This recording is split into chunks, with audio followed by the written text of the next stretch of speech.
Hickok 45 here. Look at those torpedoes. Let's put one in the tube and launch it into that red 2-liter. How about another one? Sorry, 2 liters, but we just had to take you out. How about a red plate? Oh man. Nice sound, I like that. Come on out of there.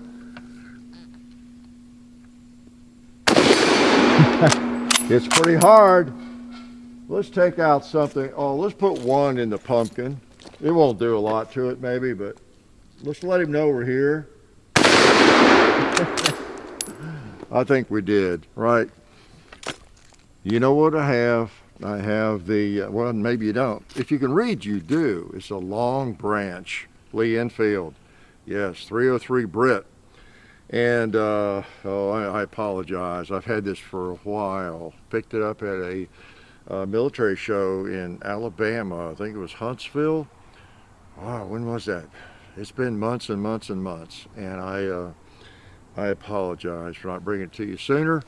But I did put the bayonet on for you. This is a bayonet from my my other Lee Enfield. Was it the number 4 Mark II, I guess, the one that's a post-World War II model, the very first one I ever bought.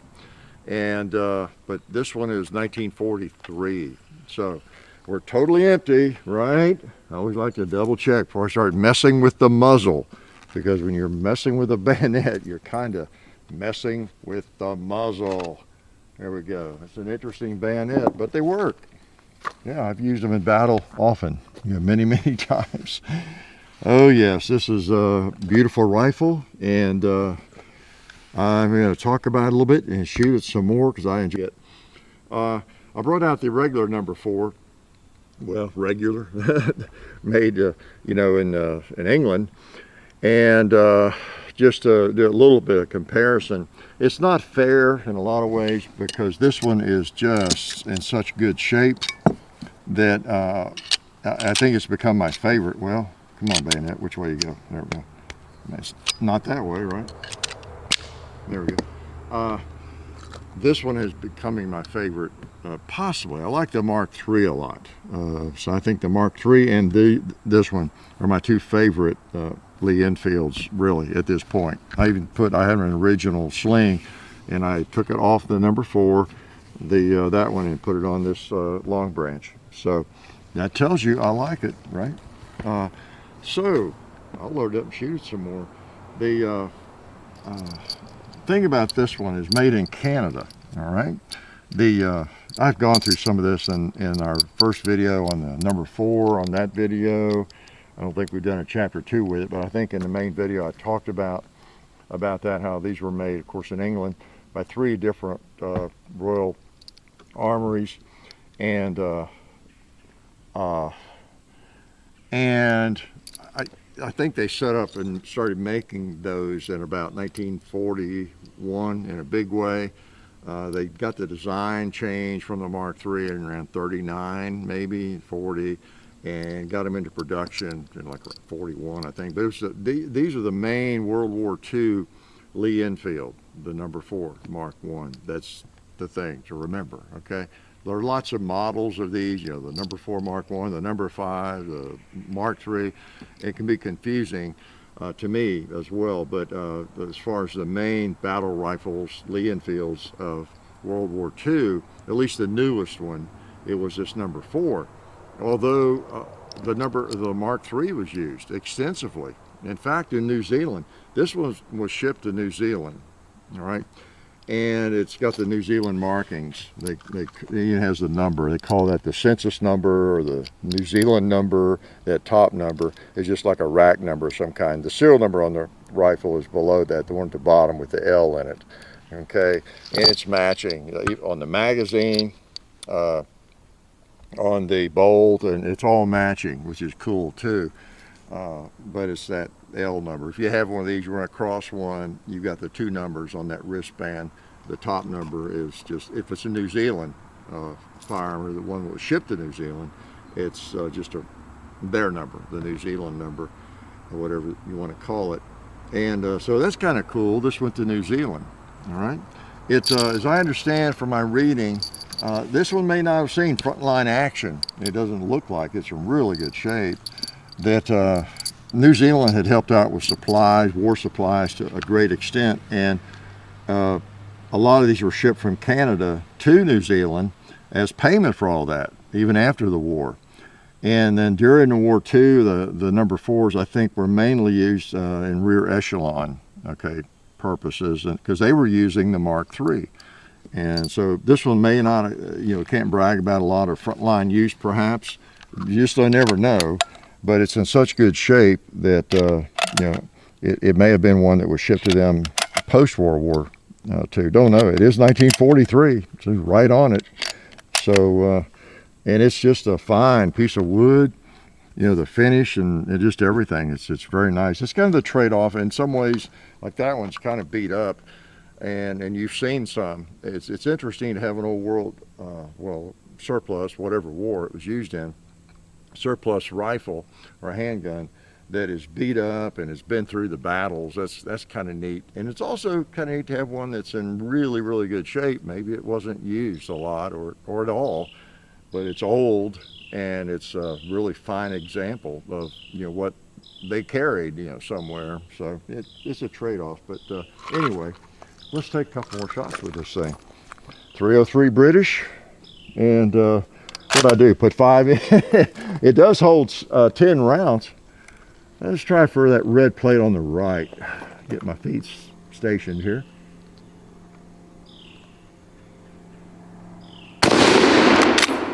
Why'd you let me miss? There we go. Hold it too high, I think. How about the one on the far left?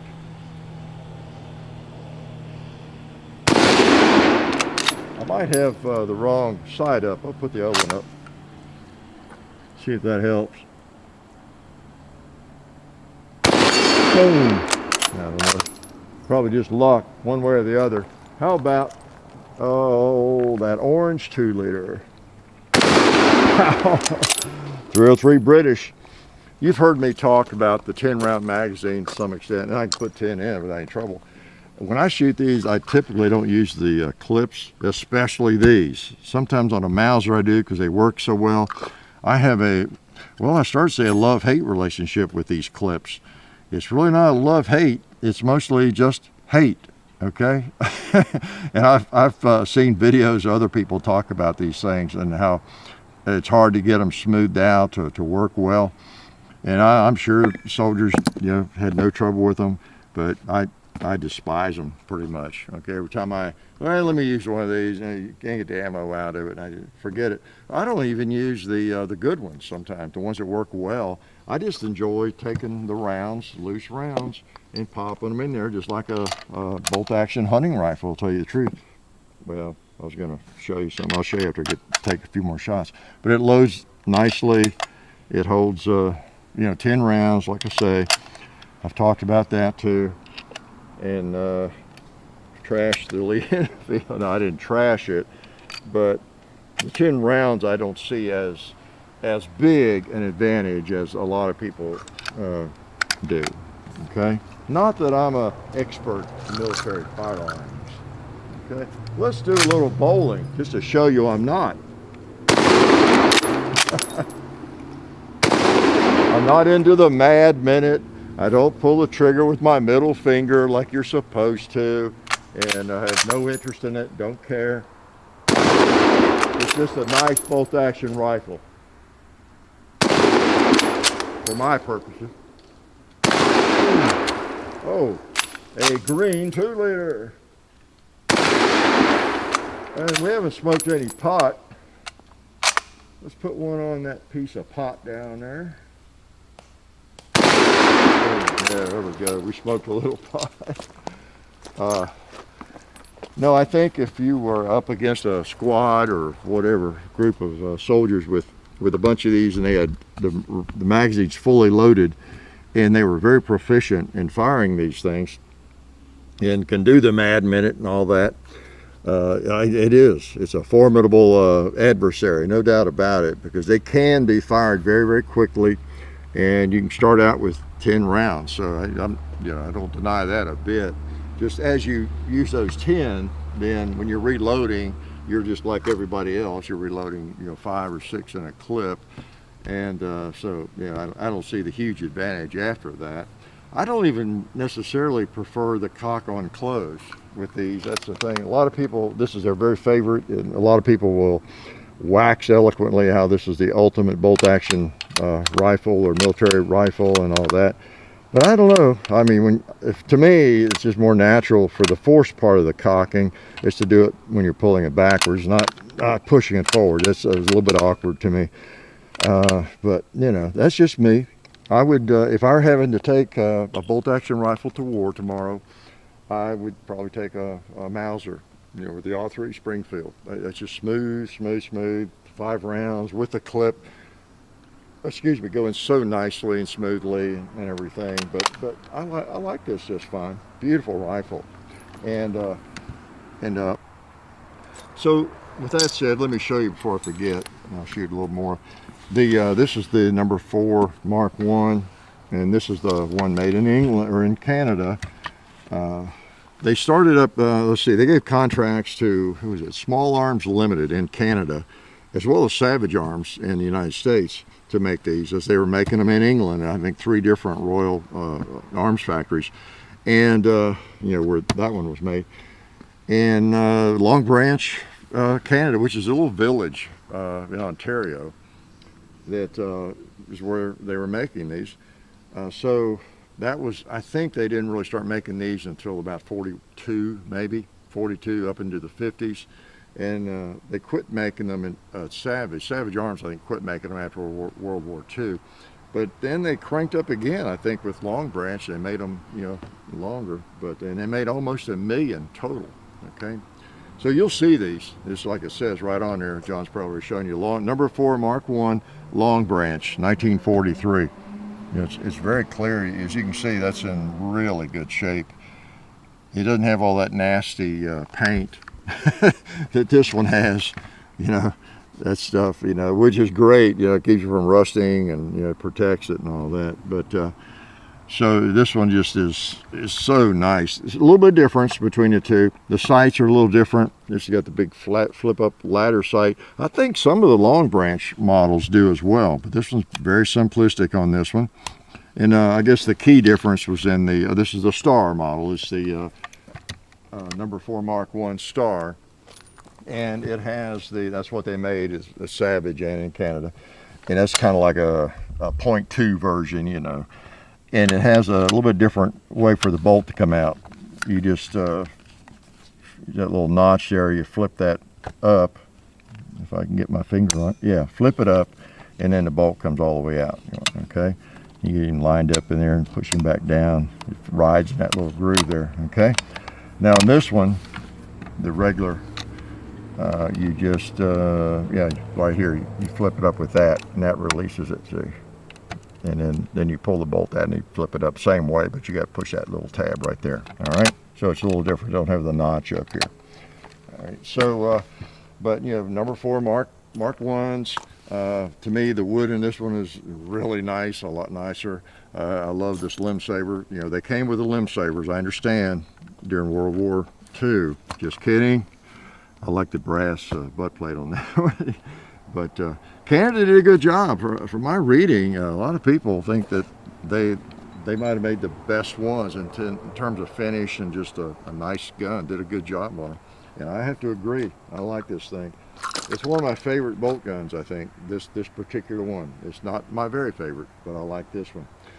And so, like I say, it made about almost 1 million, I think 900,000 of these, the Canadians did. I think it was, well, those were at least that many too. So this was the next evolution after the Mark III, the number 4 Mark I. And I've talked about that in that video, how it's actually a little bit heavier. I think the barrel's a little bit heavier, and they made some improvements. The biggest difference was they moved the sight from here, the old traditional sight, back to here, and with a peep sight, ghost rings.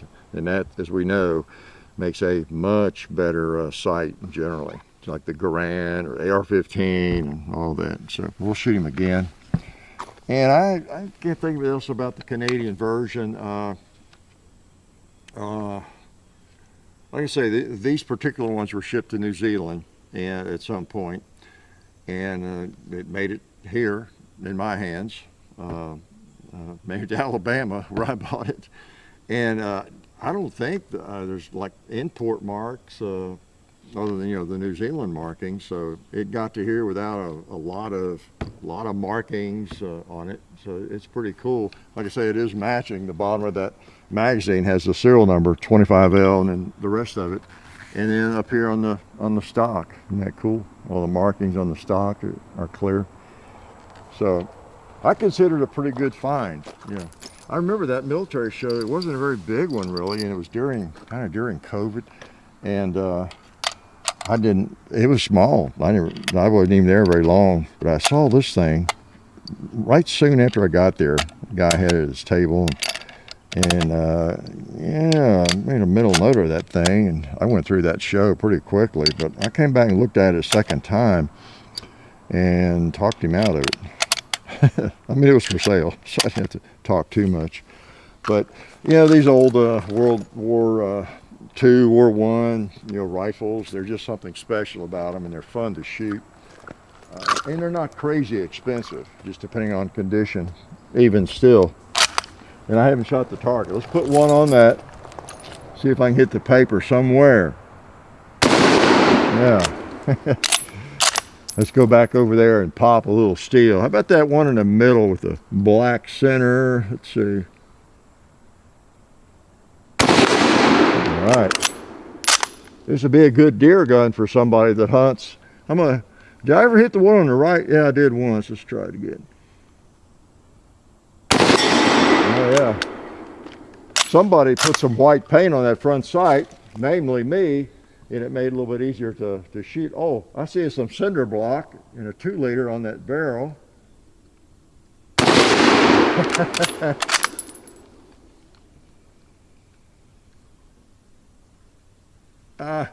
Almost pulled off there a little bit. 303 is no joke. It's a good round. How about some bowling pins right here that are floating? Or hanging. Got one more round. What should I do with it? As if I don't know what you want me to do with it. So we'll go ahead and abuse the gong a little bit with it. That's a good one to end on. So, I mean, am I sick or? Yeah, I am, but isn't that just a beautiful piece of wood? It's just a pretty rifle. The Canadians were the ones, if you see these grooves up here in this upper piece, that's generally an indicator. It's one of the long branch, you know, Canadian guns. Okay, and people who collect these, you know, they want a long branch in their collection. It's generally considered a desirable, you know, a gun that their collection is not complete without a long branch model. And yeah, just sweet. I like the simplicity of the rear sight and the beauty of the wood, the fact that it works, and yeah, it's a good old bolt action rifle. I don't know what else to tell you that would be true. I'd have to start making stuff up. So, but yeah, I like these old bolt guns, and I know a lot of you do too. If you have one of these, or if I misspoke on something, correct me, but you know, share your experience. You know, if you are a collector of these, or these are some of your favorites, the number 4 Mark I, and I mean, there was lots of information, you know, to add, but in terms of the Canadian, the long branch versions, anything that you've experienced with them and what your experience is with them, you know, are they better, worse, accuracy wise? Maybe you do bench rest shooting with them at long range and that sort of thing. And again, this one's 1943. So that was a long time ago. Gosh, so far back, I almost don't remember where I was living at the time. Anyway, appreciate y'all coming out and enjoying this fine rifle with us. Life is good. Tired. It's a long walk from where I had to shoot that. Oh man. Oh hey, didn't see you guys there. Since you're here, I want to let you know about our friends over at Talon Grips and Ballistol, talongungrips.com. Check out everything they have over there. You can get lots of different grips, the stick-on grip textures for your handguns and rifle grips, so go check them out. Also Ballistol, they're a firearms lubricant or anything else you might need lubricating. It's water soluble and non-toxic. Been using it on the compound and cleaning all of our guns. It's a cleaner and a lube for over 10 years. So Ballistol, Talon Grips, definitely check both of those companies out. And also, while you're on the internet, don't forget to go to hickok45.com. You can also find us on Facebook, Hickok45, Twitter, Hickok45, Instagram, The Real Hickok45, and also I have an Instagram page where I post behind the scenes stuff and different things like that. John, John _ HICKOK45 on Instagram. And the next thing you have to do is watch more videos.